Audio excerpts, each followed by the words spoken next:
Audio Jungle.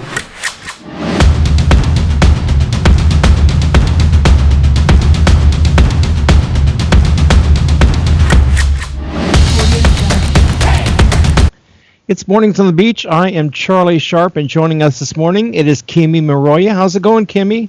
It's going well. How are you? I'm good. Kimie is in a brand new film. It's called Antarctica, and it's a crazy ride. It's about, of course, your senior year in high school. We'll get to that in a second, but just want to dig in and chat a bit about Kimie. So, Kimie, interesting background. You have a theater background. When did you get into theater? Yeah, actually, it's all my mom's fault, so she can't really blame me. She took me to a community theater audition when I was 9. She'd been doing community theater herself since she was a kid, and I kind of got the bug, and then I did a bunch of theater in high school and middle school, and then I eventually decided that, that's something that I wanted to pursue, and so I went for that for my degree in college. And interesting, shout out your university, very good university as well. Yeah, Temple University here in Philadelphia, yep. PA. Yeah, and we should say you also, I saw, have some technical stuff. You did audio, you did lighting, so you've done some technical part of it as well. Yeah, it was some, one of the things about Temple University was they were really interested in creating citizen artists, so everybody, in addition to whatever role you were primarily interested in, be it acting or tech or design, you also had to focus in some of the other areas. So even as an actor, I got a chance to look at how lighting design works and how sound design works, and running those operation boards and everything. So that I think really helped round me out and have an appreciation for those facets of theater as well. All right, so Antarctica, this is a crazy about two girls senior year in high school. There's medication involved. Give me a little a gist of what your character is in this movie. Yeah, so my character Janet, she's a senior in high school, and she is kind of she and her best friend Kat, played by the lovely Chloe Levine, they're kind of outcasts in their school. Chloe's character starts getting a little bit more popular, and Janet feels a little left to the wayside, and some things ensue, and Janet, gets put on this mood stabilizer for women, this satirical it's called Femtrexel, and things just kind of go downhill for her from there. But she eventually is able to find her way back to her good close buddy and all as well.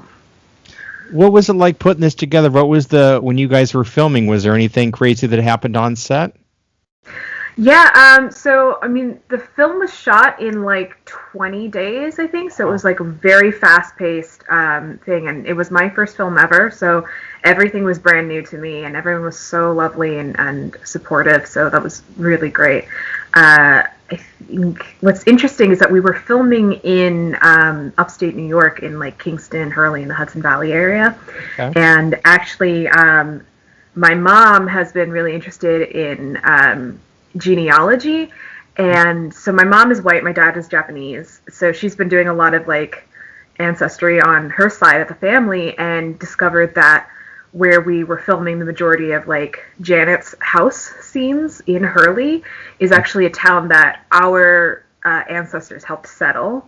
Wow. Way back in the 1600s or something like that. So that was a really cool, it felt like, my ancestors were smiling down on me and really supporting me. I felt this ancestral support. Also just really funny moments in filming.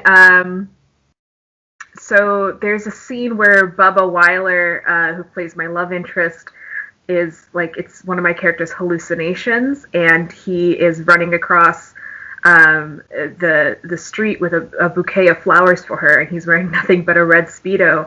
And that scene was actually filmed on Halloween, and we were in a residential area, and so we had to kind of block off the street, but also while he's running around in just a red Speedo, there's these children trick-or-treating not too far by, and I remember watching that and feeling very, very amused by the whole situation.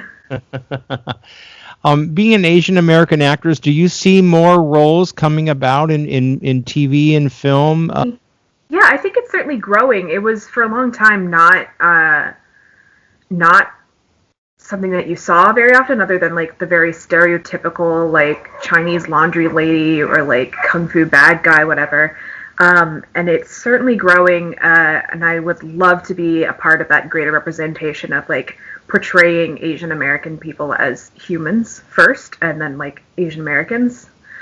Because like while that's an important part of my heritage, that's not like the defining trait of who I am, which is something that I really loved about Antarctica. It was that the part was written by Keith Bearden, who wrote and directed the whole shebang.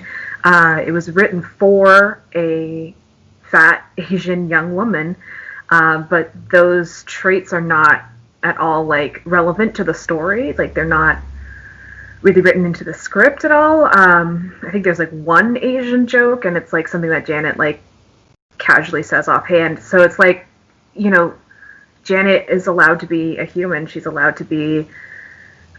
She's allowed to have flaws. She's allowed to be a love interest and be perceived as like beautiful by somebody, and that's like really exciting and fresh and new for me because I haven't had that. I haven't seen that on screen. So yeah. So tell us one thing the world doesn't know about Kimie. One thing the world doesn't know about Kimie. Oh, that's hard because I'm kind of an open book, so like anything that I say is like probably already out there. I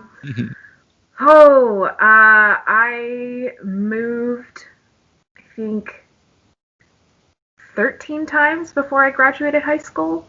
My family moved around a lot. We lived in Australia, in Hungary, in Italy, so lots of different places. Fun. All right, the movie is Antarctica. It's out now, Amazon Prime and some other streaming services. Kimie, anything in the fire? I know we're in a weird part of our lives, but hopefully it's a new year, a new dawn is upon us, and I guess if we can all get that vaccination, then our life will go back to semi-normal. What's on par for you so far? Yeah, so I mean, one of the things that has been an interesting pivot in this whole pandemic situation is that a lot of theater has gone virtual. And I would love to continue in film work, but I haven't had that opportunity just yet to like start going to those auditions. So I'm, you know, trucking along in my theater work, and so I'm a guest artist for a production called Shadow of the Sun at Hollins University, where I play Artemis, the goddess of the hunt. And then I'm doing a radio play for Philadelphia Young Playwrights called Pandemic, and it's about the Asian American experience during this pandemic, and then also 100 years ago in the 1930s.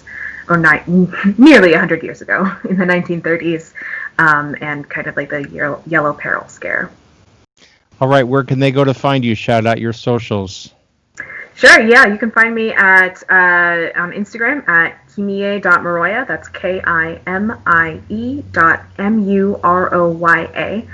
And check me out on my website, kimiemuroya.com. Once again, the movie is Antarctica. Thank you so much, Kimie Muroya. Thank you.